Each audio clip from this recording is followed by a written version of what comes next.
Olá, sejam todos bem-vindos ao canal Dito Nogueira para mais um estudo da Palavra de Deus. Antes de iniciar o nosso estudo de hoje, gostaria de orar com você. Vamos lá? Senhor nosso Deus e Pai que estás nos céus, te agradecemos por mais essa oportunidade de estudarmos a Tua Palavra, Senhor. Em nome de Jesus eu te agradeço. Amém. O tema de hoje é Vida e Ministério de Jesus. Olha que maravilha, né? Bom, antes de iniciarmos a lição propriamente dita, vamos lá então ver o texto-chave. Então o rei dirá aos que estiverem à sua direita: venham, benditos de meu Pai, venham herdar o reino que está preparado para vocês desde a fundação do mundo. Olha que maravilha, Deus já preparou o seu reino antes da fundação deste mundo. Deus já tinha tudo planejado. Deus tinha um lugar especial para mim e para você e para todos aqueles que o aceitarem, para todos aqueles que aceitarem o seu chamado, né? Bom, Jesus no início do seu ministério, ele foi para Nazaré, a sua cidade natal, né? Foi lá visitar, né? A sua cidade natal, o seu povo. E o povo já estava esperando por Jesus, porque já tinham ouvido falar dele, dos seus grandes milagres, dos seus feitos, né? E estavam ali ansiosos para a chegada de Jesus, principalmente os líderes, né? Os líderes religiosos daquela região. Então, quando Jesus chegou na cidade, assim que foi possível, ele foi para a sinagoga, que já era costume de Jesus, sempre aos sábados, ir para a sinagoga, né? E quando ele chegou na sinagoga, olha aí, o pessoal, agora é o momento os líderes, né? Da religião, os líderes da igreja na época, agora tomou oportunidade para ver quem é essa pessoa, quem é Jesus, quem é esse Jesus, né? Será que ele é o Messias mesmo? E deram a palavra para Jesus, que eram os pergaminhos, né? Para que Jesus compartilhasse com eles. Está lá em Lucas 4, 16 a 19.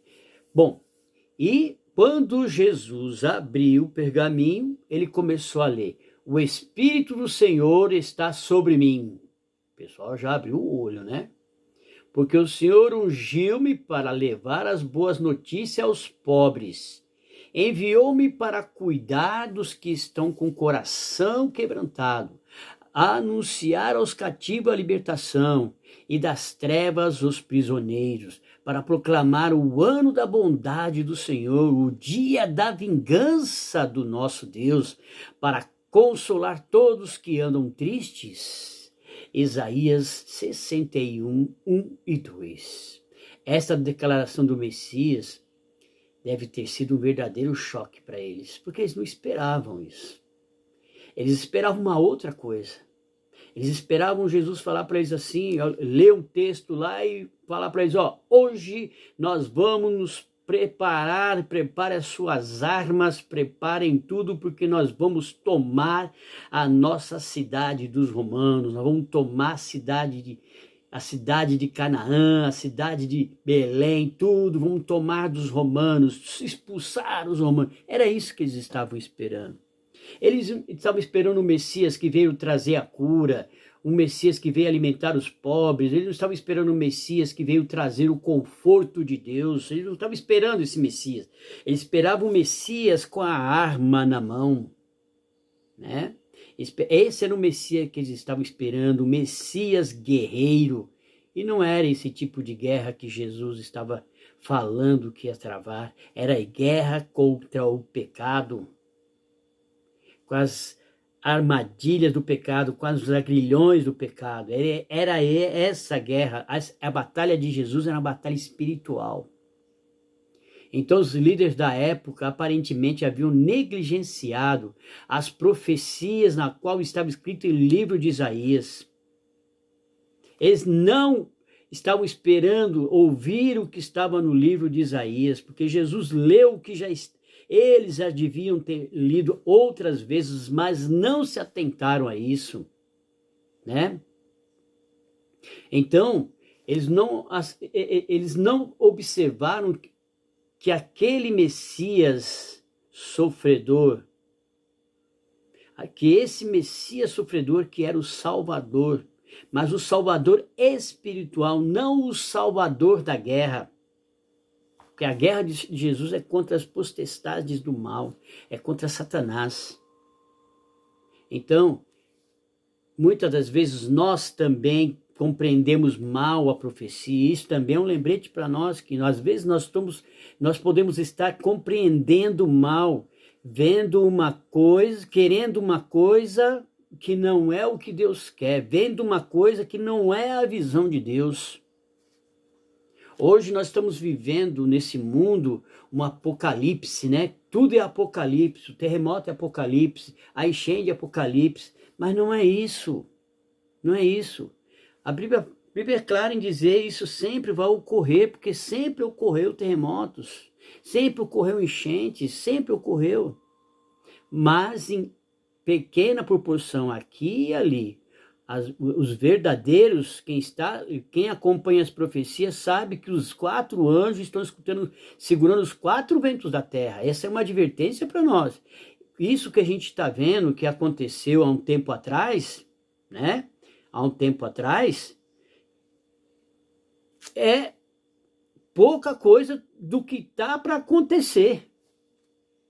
Deus está pedindo para que os anjos segurem, né?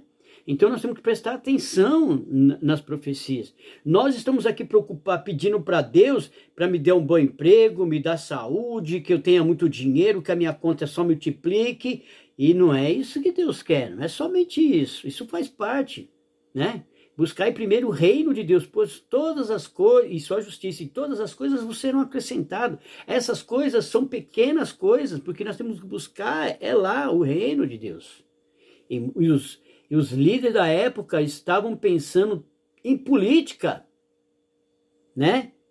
Em política. Menos impostos, né? Se possível, zerar os impostos. Estavam pensando em coisas políticas, né?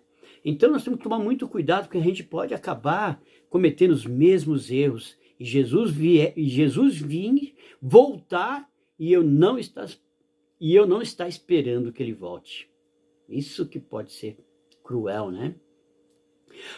Naquela época, os pobres geralmente eram desprezados, porque o povo da época, ser pobre era maldição divina.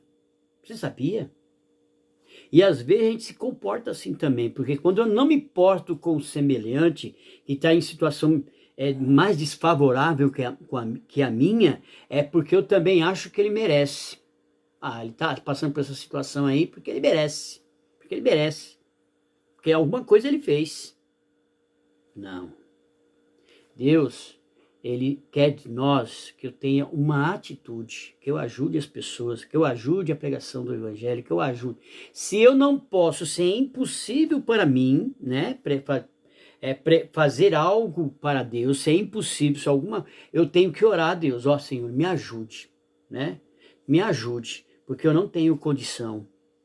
Então a diferença de orar e a diferença de uma oração é que eu oro para as coisas impossíveis, por uma doença que eu não consigo controlar, por uma coisa que eu não tenho como fazer por mim mesmo.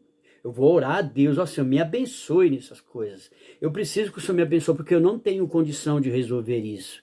Agora, a oração é quando eu posso ter uma atitude com respeito àquilo. Então eu vou orar a Deus e fazer uma ação. Eu estou desempregado, né? Eu digo, Senhor, me ajude, eu estou sem emprego, precisando de um emprego. Aí eu levanto e vou procurar um emprego. Então eu orei e tive uma ação. Então, uma oração acompanhada de uma ação. Então Deus está pedindo que nós temos uma ação além de orar. E qual é a ação? Pregar o evangelho. Ajudar as pessoas mais necessitadas do que eu. Entendeu? Estar disponível para ajudar as pessoas. Se eu não tenho, mas o Senhor, como é que eu posso ajudar? Ore a Deus, que Deus vai indicar você. E você vai poder fazer alguma coisa.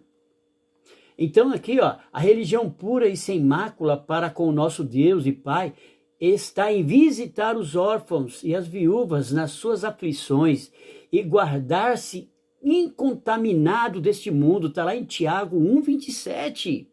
Então eu tenho que me preocupar com a minha salvação e ajudar outras pessoas que estão passando por situações difíceis, né? E ajudar elas também a ver o mesmo Deus que eu estou vendo, não obrigando. Eu não preciso falar assim, ó, eu vou ler a Bíblia para você primeiro, depois eu vou te ajudar. Não, não faça isso não. Os seus atos te mostram quem você é. A maneira que você falar, a maneira que você se comporta, mostra quem você é. As pessoas vão ter você como espelho. Que Deus abençoe você. Tenha uma decisão correta. Se você ainda não encontrou, não sabe como, ore. E quando você orar, Deus vai te abençoar e você vai conseguir fazer. Você vai ter uma ação logo em seguida. Tá bom? E continuando nisso, eu peço a você que continue nos ajudando com o nosso canal. Ore pelo nosso trabalho, dê o seu like, nos ajude, se inscreva no nosso canal, tá bom? E te agradeço e até a próxima lição.